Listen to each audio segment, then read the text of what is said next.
नमस्कार, मैं पुष्पेंद्र चौधरी और आप देख रहे हैं इंडिया वॉइस। राजस्थान समाचार में आपका स्वागत है। मुख्यमंत्री भजनलाल शर्मा झुंझुनू दौरे पर हैं। इस दौरान उन्होंने कहा कि भाजपा प्रत्याशी राजेंद्र बाबू के समर्थन में आयोजित हो रही है। वहीं नामांकन सभा को संबोधित करते हुए उन्होंने कहा कि शिक्षा के क्षेत्र में आप लोगों ने अलग पहचान बनाई है। आप इस देश और प्रदेश के मालिक हो। देश को बर्बाद और भ्रष्टाचार में कांग्रेस ने धकेला है। वहीं पीएम मोदी जी देश के लिए काम करते हैं। हम राजस्थान की जनता के लिए काम करते हैं। हमने संकल्प पत्र में जो वादा किया था वो हमने पूरा किया। कांग्रेस ने झूठ बोलकर सपने दिखाए थे। हम गरीब को गणेश मानकर पूजा करते हैं।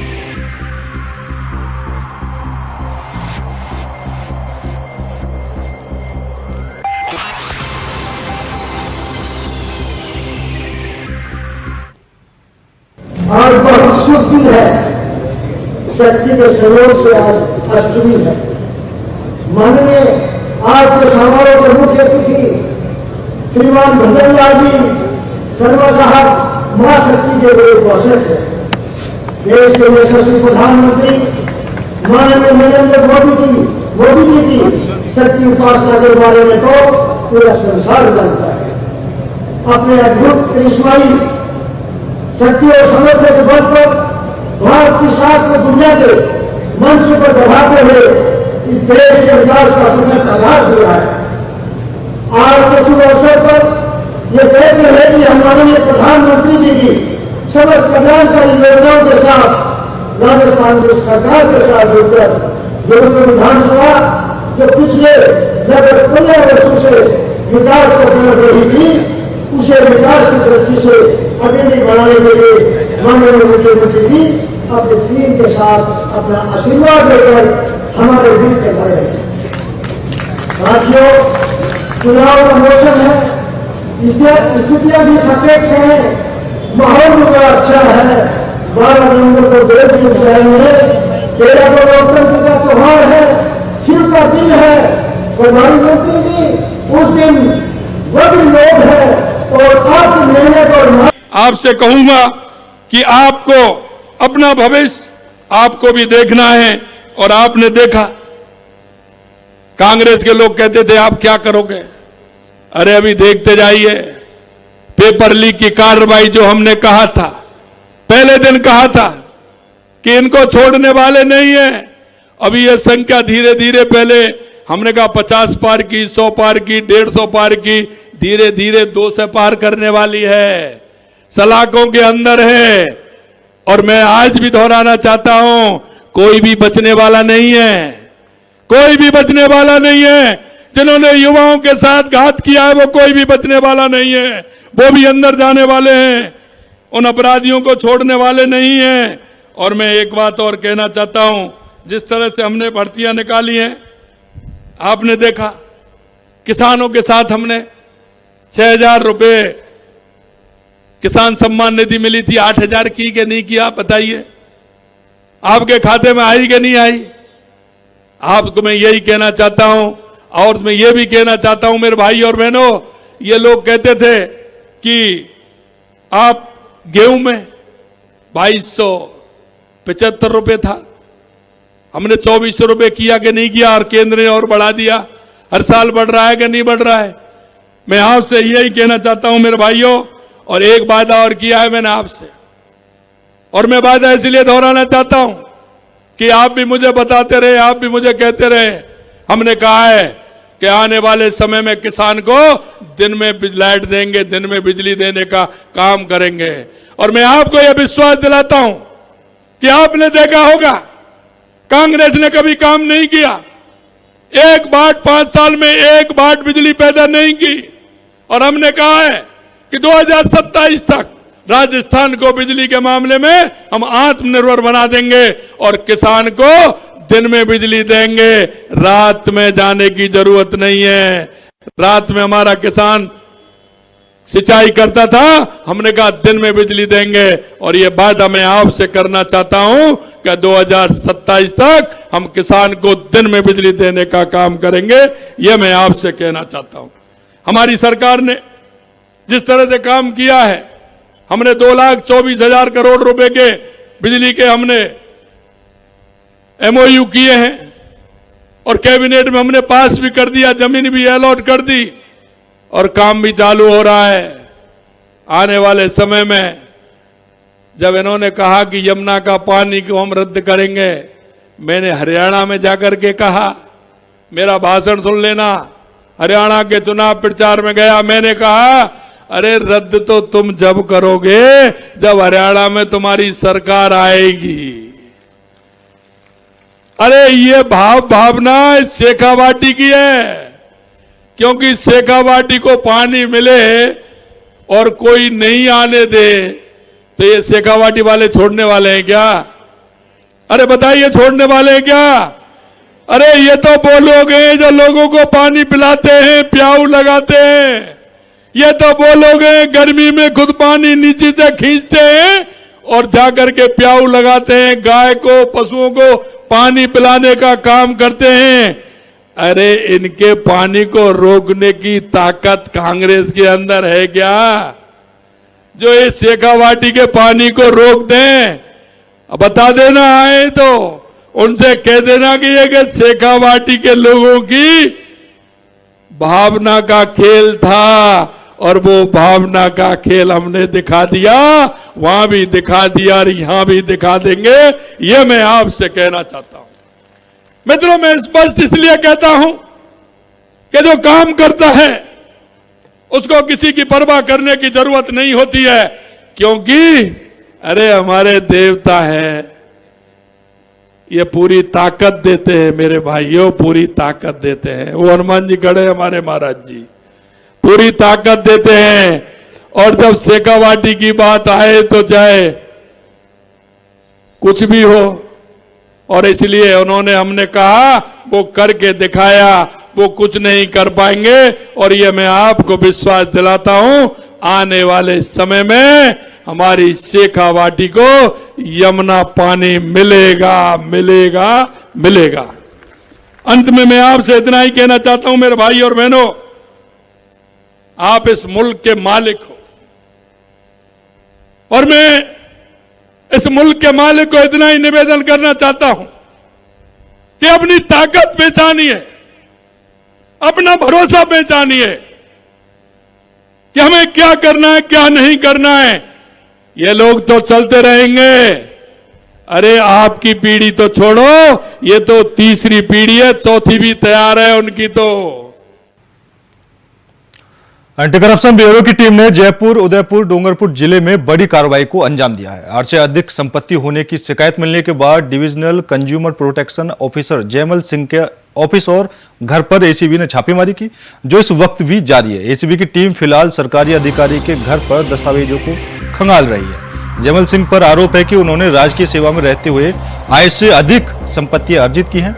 एक अनजान शख्स ने इसकी शिकायत एसीबी से की थी, जिसके बाद गोपनीय तरीके से शिकायत का वेरिफिकेशन कराया गया। इस जांच में सामने आया कि जयमल सिंह राठौर के उदयपुर राजसमंद में बहुत सारे प्लॉट, मकान, होटल, लग्जरी गाड़ियां हैं, उनसे कई जगहों पर पैसा निवेश भी किया गया है। इसी के चलते जयमल राठौर के खिलाफ एसीबी ने कार्रवाई को अंजाम दिया है।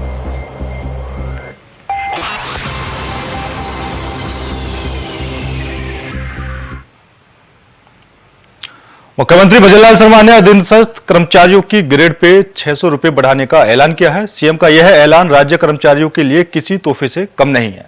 अब इन कर्मचारियों का ग्रेड पे 6000 से बढ़कर 6600 रुपए हो गया है। सीएम भजनलाल शर्मा के अधीनस्थ कार्मिक, आबकारी, गृह आयोजना, सामान्य प्रशासन, नीति निर्धारण, सूचना और जनसंपर्क एसीबी विभाग ने ग्रेड पे बढ़ाने वाले फैसले का लाभ इन मंत्रालयों में काम करने वाले सभी कर्मचारियों को मिलेगा। इस फैसले का लंबे समय से सभी कर्मचारियों को इंतजार था। कर्मचारी नेता मनोज सक्सेना ने राज्य सरकार का आभार जताते हुए कहा कि पिछली कांग्रेस सरकार में भी ग्रेड पे बढ़ाने की मंजूरी दी गई थी।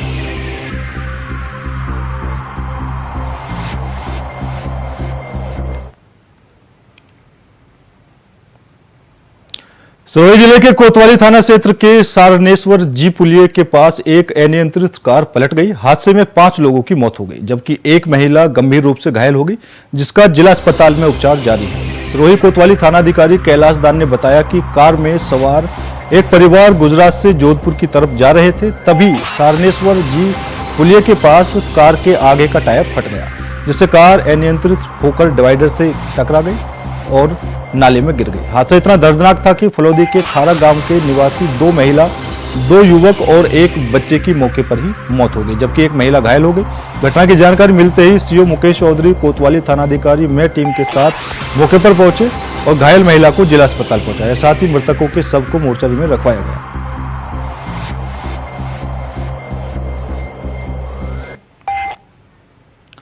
अनूपगढ़ में जिला कलेक्टर के आदेशों के खिलाफ मिलावटखोरों पर बड़ी कार्रवाई को अंजाम दिया गया है। कलेक्टर अवधेश मीणा के आदेश पर विशेष टीम ने आरव लघु उद्योग पर छापा मारा है और मिलावटी सामान को अपने कब्जे में लिया है, जिससे लोगों के स्वास्थ्य के साथ खिलवाड़ किया जा रहा है। रसद अधिकारी राम सिंह मीणा ने बताया कि फैक्ट्री में टेलकम पाउडर जैसी खतरनाक सामग्री का इस्तेमाल हो रहा था, जिससे स्वास्थ्य के लिए काफी ज्यादा खतरनाक माना जाता है। इसके बावजूद फैक्ट्री में 20 से 25 मजदूर बिना किसी हाइजीनिक व्यवस्था के काम कर रहे थे। तो वहीं रसद विभाग की टीम ने मोगली ब्रांड से बनी गज्जक और गुड्डी के सैंपल भरे हैं। मौके पर 1332 किलो गज्जक और 150 किलो गुड्डी को बेचने पर रोक लगा दी है। फैक्ट्री में उपयोग हो रहे घटिया काले तेल, पतासे और पापड़ी को नष्ट करवाया लिए हैं अभी तक। अभी हम आरव लघु उद्योग पे सैंपलिंग की कार्रवाई कर रहे हैं।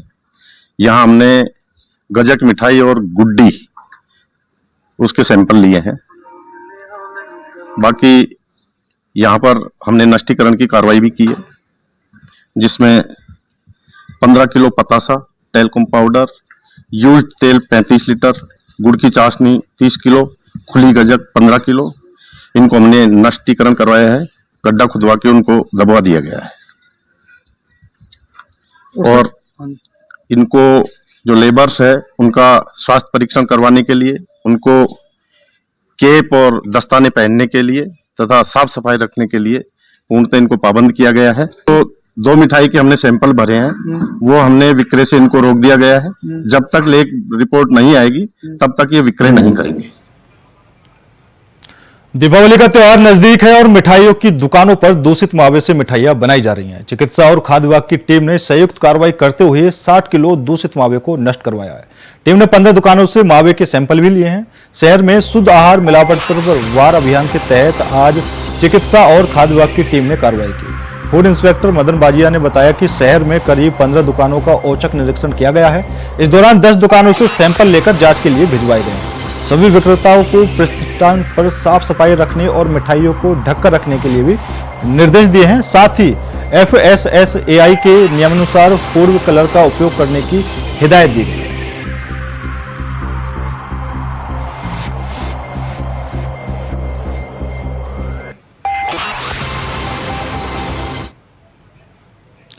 राजस्थान में उपचुनाव में कांग्रेस ने 7 सीटों पर उम्मीदवार घोषित कर दिए हैं। इनमें से 6 कैंडिडेट पहली बार विधानसभा का चुनाव लड़ेंगे। पार्टी ने झुंझुनू से वर्तमान सांसद के बेटे को मैदान में उतारा गया है। वहीं रामगढ़ विधानसभा सीट से आर्यन जुबेर को टिकट मिला है। वे पूर्व विधायक जुबेर खान के बेटे हैं। इधर खिंवसर से रतन चौधरी के नाम पर भी घोषणा के बाद उनके पति ने बीजेपी से इस्तीफा दे दिया। कांग्रेस ने सभी सीटों पर प्रत्याशी घोषित कर गठबंधन की चर्चाओं को खत्म कर दिया है। भाजपा ने पहली लिस्ट में 6 और गुरुवार को आखिरी बची सीट 84 से भी उम्मीदवार की घोषणा कर दी। विधानसभा उपचुनावों को लेकर कांग्रेस भाजपा ने सभी 7 सीटों पर प्रत्याशियों की घोषणा कर दी है। गुरुवार को बीजेपी के 4 कैंडिडेट नॉमिनेशन फाइल करेंगे। इस दौरान मुख्यमंत्री भजनलाल शर्मा और बीजेपी प्रदेश अध्यक्ष उनके समर्थन में जनसभाएं करेंगे। वहीं रामगढ़ से कांग्रेस कैंडिडेट आर्यन जुबेर खान के नॉमिनेशन में नेता प्रतिपक्ष टीकाराम जूली और पूर्व केंद्रीय मंत्री जितेंद्र सिंह पहुंचे। पार्टी पर दबाव बनाने के लिए नरेश टोंके अलीगढ़ में धरना देकर बैठ गए। उन्होंने कहा था कि जब तक टिकट की घोषणा नहीं हो जाती वो यहीं जमे रहेंगे। हालांकि देर रात जारी की गई सूची में नरेश मीणा का नाम नहीं था, जिसके बाद उन्होंने कहा कि उन्हें टिकट मिलने की उम्मीद थी, लेकिन वो पूरी नहीं हुई। भाइयों में उम्मीद थी और हमारी उम्मीद पूरी नहीं हुई, लेकिन इस दौर में आपने जो मेरा सहयोग किया, साथ दिया, सोशल मीडिया पे भी और वैसे भी, उसके लिए सबका आभार, धन्यवाद। और भाई साहब प्रहलाद जी गुंजल का विशेष धन्यवाद। सबका ये कहना है कि अभी चुनाव नहीं लड़ना चाहिए। मेरे हिसाब से यहाँ जो बैठे हैं सारे देवली नेरा के जो लोग हैं, और ये बात सही भी है, चुनाव लड़ लेंगे, लेकिन मेरे हिसाब से जो हालात हमारे हाड़ौती में, मैंने प्रहलाद जी गुंजल साहब का काम देखा है अभी, वो भी टूटे हुए हैं बेचारे, और हमारी जोड़ी बिखर जाएगी। और मैं नहीं चाहता हम दोनों की जोड़ी बिखरे। मैं भी सीधा कोटा जाऊंगा भाई साहब के पास और उनके मार्गदर्शन में आड़ोती में काम करूंगा। धन्यवाद। मैं चुनाव नहीं लड़ूंगा। राजस्थान में होने वाले विधानसभा उपचुनाव को लेकर बीजेपी ने अपना चुनाव अभियान शुरू कर दिया है। विधानसभा सीट से बीजेपी प्रत्याशी जगमोहन मीणा ने अपना नामांकन दाखिल किया। इस दौरान इंडिया वॉइस से खास बातचीत करते हुए जगमोहन मीणा ने कहा कि राजधानी जयपुर के नजदीक होने के बावजूद दौसा विधानसभा क्षेत्र विकास से वंचित रहा है। यदि दौसा की जनता उन्हें अवसर देती है तो दौसा के गरीब किसान, मजदूर और वंचित के लिए हमेशा काम करेंगे। उपचुनाव का बिगुल बज चुका है और आज दौसा से बीजेपी प्रत्याशी जगमोहन मीणा हमारे साथ हैं। जगमोहन जी, आज नामांकन कर रहे हैं, दौसा से अवसर मिला, लंबे समय से प्रयास करते थे, किस तरह से देखते हैं राजस्थान की जो सियासत है उसका केंद्र बन चुकी है, बड़ी और सीट है दौसा? हाँ, एक समय आता है जब कार्यकर्ता को पार्टी टिकट देती है, मुझे भी टिकट दिया है। कैसा रेस्पॉन्स मिल रहा है? दौसा गढ़ माना जाता था, विपक्ष लगातार ये कह रहा है कि दौसा हमारा गढ़ था, तो कितनी बड़ी चुनौती मानते हैं और कितना प्यार जनता का मिल रहा है? देखो, हर चीज को चुनौती मानकर चलोगे जब ही आपको सफलता मिलेगी। वैसे मैं लंबे समय से चुनाव और राजनीति देख रहा हूँ, मैं जा रहा हूँ क्षेत्र में तो बहुत अच्छा रेस्पॉन्स आ रहा है, बहुत अच्छा। किस तरह का वादा जनता के साथ करेंगे, क्योंकि दौसा ऐसा क्षेत्र रहा है जो विकास से वंचित रहा है। जयपुर के इतने नजदीक होने के बावजूद, राजधानी के इतने नजदीक होने के बावजूद बहुत सारी मूलभूत चीजें हैं जिनसे वंचित दौसा रहा है। मैं आपकी बात से सहमत हूँ। जयपुर शहर से बिल्कुल नजदीक हमारा दौसा है, तो यहाँ पर औद्योगिक विकास वैसे और अन्य गतिविधियां थी वो होनी चाहिए थी। मेरी इच्छा है कि एजुकेशन का हब बने, पानी की व्यवस्था हो और यहाँ विकास हो, सामाजिक सौहार्द बना रहे, शांति व्यवस्था हो। जनता में एक उत्साह ये भी है, क्रोडीलाल मीणा जी लगातार राजस्थान में अलग अलग जगह राजनीतिक रूप से सक्रिय रहे, बड़े लीडर रहे हैं राजस्थान बीजेपी के। अब दोनों भाइयों की जुगल जोड़ी देखने को मिलेगी, कितना विकास का आयाम दौसा को मिलेगा, कितनी गति मिलेगी, क्योंकि ये कहा जा रहा है कि अब 4-4 विधायक दौसा की पैरवी नहीं वो तो धौलपुर में एसपी सुमित मेहरा के निर्देश पर पुलिस लगातार ताबड़तोड़ कार्रवाई कर रही है, तो वहीं एसपी सुमित की पहल जिले में रंग ला रही है। 1 महीने के भीतर अवैध कार्य करने वाले और इनामी बदमाशों के खिलाफ लगातार कार्रवाई की जा रही है। वहीं कार्रवाई करते हुए पुलिस टीम ने भारी मात्रा में अवैध देसी शराब के साथ 40 लोगों को गिरफ्तार किया है और वहीं दूसरी तरफ अवैध खनन को लेकर खिलाफ कार्रवाई करते हुए 14 लोगों को गिरफ्तार करते हुए 26 वाहनों से करीब 293 टन अवैध बजरी और पत्थर को जब्त किया है। वहीं पुलिस की टीम ने 7 महीने के अंदर 118 इनामी बदमाशों को गिरफ्तार किया। जो जिला पुलिस अधीक्षक लोग हैं, कानून पर शिकंजा कसने में निश्चित रूप से आपका कंट्रोल है, लेकिन जनमानस में संपर्क बढ़ाने की थोड़ी आवश्यकता है। आम जन में विश्वास, अपराधियों में भय हो गया। थोड़ा सा क्योंकि नए हैं, मैं इनकी कार्य से भी जानता हूं।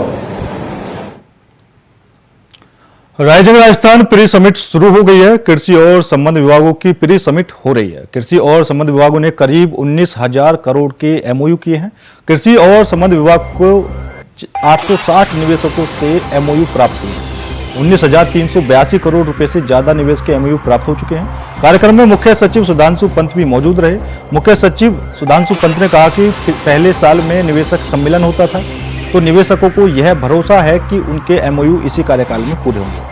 राजस्थान किसान आयोग के अध्यक्ष CR चौधरी, सचिव पशुपालन डॉक्टर सुमित शर्मा, सचिव कृषि और उद्यानिक राजल विशाल, RCDF की MD Shruti Bhardwaj, National Dairy Development Board के अध्यक्ष आदि तमाम लोग मौजूद रहे।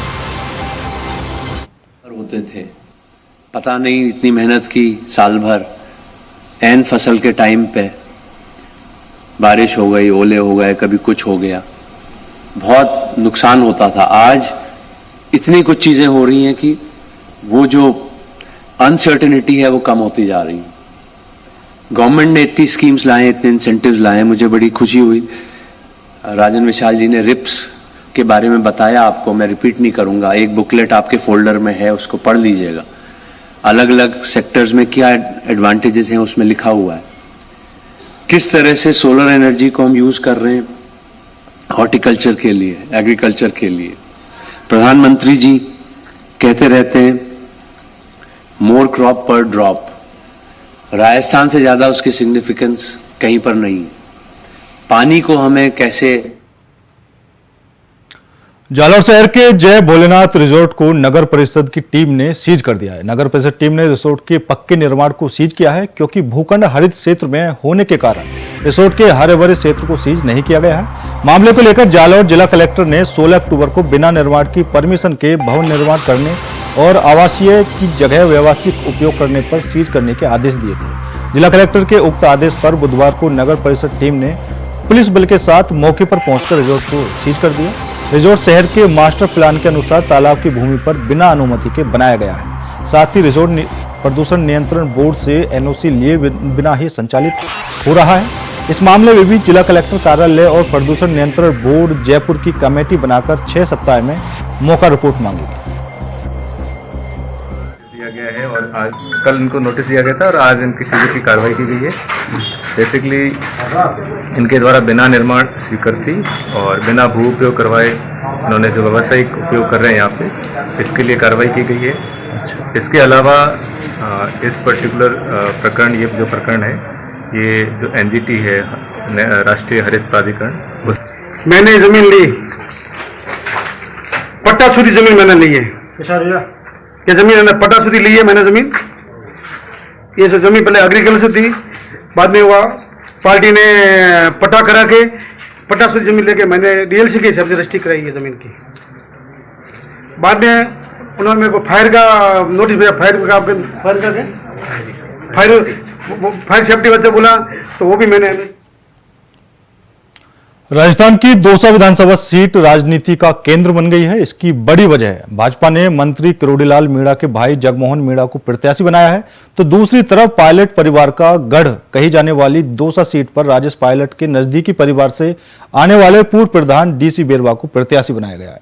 India voice state head Lokesh नागर ने कांग्रेस प्रत्याशी डीसी बेरवा से खास बातचीत की है।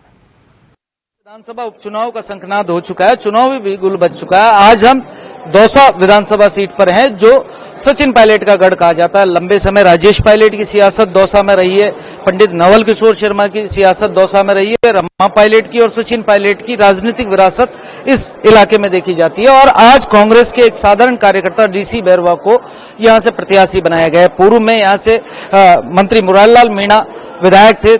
जैसा कि आपने देखा, पिछला जो विधानसभा चुनाव था, कांग्रेस ने ऐतिहासिक वोटों से इस सीट को जीता था। डीसी बेरवा हमारे साथ हैं। डीसी जी, कैसे देखते हैं इस चुनाव को? पार्टी ने आप पे भरोसा जताया और खासकर सचिन पायलट, मुरारलाल मीणा और तमाम कांग्रेस के जो कार्यकर्ता है, उनकी बड़ी उम्मीद है, दौसा की जनता की बड़ी उम्मीद है। जो कहीं न कहीं पहले तो मैं सबसे पहले हमारे नेता जो सांसद साहब हैं, मुरारलाल मीणा साहब को, पायलट साहब को, गहलोत साहब को और पार्टी के जितने भी डोटासरा साहब सहित पार्टी के सभी पदाधिकारियों को मैं धन्यवाद देता हूं कि दौसा उपचुनाव में मेरे यहाँ पे कांग्रेस का प्रत्याशी बनाया है। किस तरह से देखते हैं, क्योंकि तमाम तरह की बातें की जा रही हैं।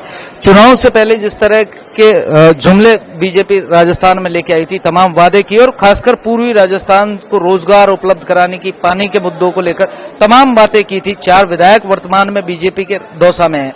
दौसा एकमात्र ऐसी सीट थी जहां की जनता ने कांग्रेस पर भरोसा किया था। अब जनता के बीच में जाएंगे तो क्या मुद्दे होंगे, क्या प्राथमिकताएं रहेंगी? खासकर क्योंकि आपके साथ देखे गए युवाओं की एक बड़ी फौज है और बेरोजगारी बड़ी समस्या है।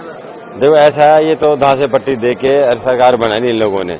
हालांकि उस टाइम पे थोड़ी बहुत अगर हम लोग मेहनत करते तो ये सरकार हम ही बना पाते, लेकिन इन लोगों ने ये दौसा की बात करें, पूरे राजस्थान की बात करते हैं अपन लोग, तो इन्होंने कुछ सीटें एक ARCP के नाम पे जीती इन लोगों ने। इसमें दौसा में 4 सीटें हैं, दौसा में 4 सीटें। इससे पहले हमारे पास पूरी सीटें थी और की बात इसलिए हो गई कि दौसा में पानी की जरूरत है। दौसा में पानी की क्या, पूरी राजस्थान में ही पानी की जरूरत है। इन लोगों ने विधानसभा चुनाव से पहले, लोकसभा चुनाव से पहले इन लोगों ने बहुत बड़े वादे कर रहे थे, अगर हमारी सरकार यहाँ सेंटर में, राजस्थान में सरकार बनाओ, हम ARCP लागू करेंगे।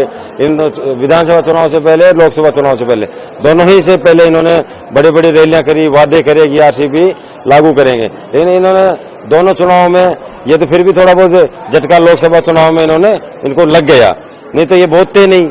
और इससे पहले विधानसभा चुनाव में एक तरफा चुनाव जीता और ये अपनी सरकार बनाई। लेकिन अब ये जनता जान चुकी है इन्होंने जो वादे करे थे। अभी बजट घोषणा भी इन्होंने 2 बार बजट घोषणा भी इन्होंने कर दी। ईआरसीपी में इन्होंने 1 भी रुपया पूरी राजस्थान के लिए, ईआरसीपी के नाम पे 1 रुपये भी इन्होंने नहीं दिया। ये देखती नहीं जनता, सब देख रही है। ये उपचुनाव है, ये उपचुनाव है। इन्होंने गहलोत साहब की सरकार की, मुख्यमंत्री हमारे जो गहलोत साहब थे उस टाइम पे जितनी योजनाएं, जनहित की योजनाएं थी, उनको सबको बंद कर दिया इन्होंने। कोई ऐसी योजना नहीं है। उसके बड़ा हमारा जाते ईसरदा का जो प्रोजेक्ट जो सैंक्शन हुआ था मुरारलाल जी मीणा साहब के अतिक प्रयासों से, उस टाइम पे डिप्टी सीएम सचिन पायलट साहब थे, गहलोत साहब सीएम साहब थे, इनके प्रयासों से पूरे राजस्थान के को देखते हुए, समस्या को, पानी समस्या को देखते हुए और ईआरसीपी के माध्यम से इन्होंने ईसरदा प्रोजेक्ट पास करवाया था। लेकिन इन्होंने सरकार बनते ही उसको वोट देना कर दिया। तो ये था बीजेपी की गुटबाजी को लेकर सांसद दामोदर अग्रवाल का बयान सामने आया है। सांसद दामोदर अग्रवाल ने कहा कि बीजेपी एक मंच पर एक साथ चुनाव लड़ेगी। बीजेपी के भीतर किसी तरह की कोई भी गुटबाजी नहीं है। प्रभुलाल सैनी, विजय बैसला सभी पार्टी का हिस्सा है और कमल खिलाने के लिए पूरी मेहनत करने से लगे हुए हैं। वहीं सांसद दामोदर अग्रवाल ने कांग्रेस पर निशाना साधते हुए कहा कि पायलट के रहते हुए गहलोत की सरकार गई थी और गहलोत कुछ नहीं कर पाए। वो कांग्रेस नेता है, किसी के कहने से वो डाइवर्ट होता है, वो समय अब चला गया। अब कोई भी जाति किसी एक नेता के पीछे नहीं है।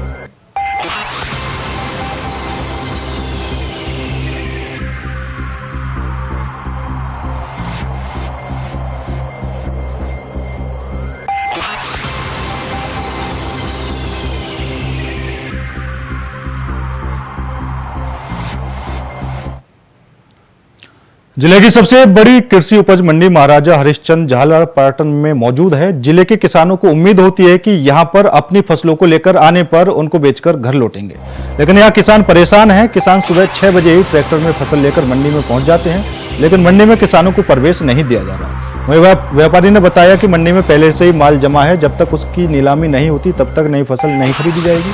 लेकिन हकीकत कुछ और ही है। अनाज मंडी पूरी तरह से खाली पड़ी है और किसानों पर दादागिरी की जा रही है। मंडी व्यापारी अपनी मर्जी के हिसाब से फसल खरीद रहे हैं।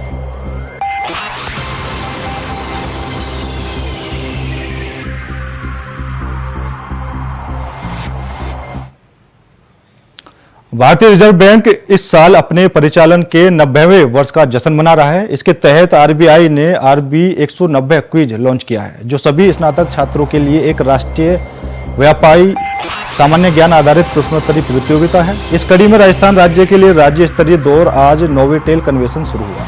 जयपुर में इसका उद्घाटन किया गया। इसमें राजस्थान के विभिन्न कॉलेजों की कुल 90 टीमों ने भाग लिया। अब इन 90 टीमों में से शीर्ष 6 प्रदर्शन करने वाली टीमें मंच पर प्रतिस्पर्धा करेंगी, जिनमें से एक विजेता टीम 3 दिसंबर 2024 को इंदौर में आयोजित होने वाले जोनल राउंड में राजस्थान का प्रतिनिधित्व करेगी।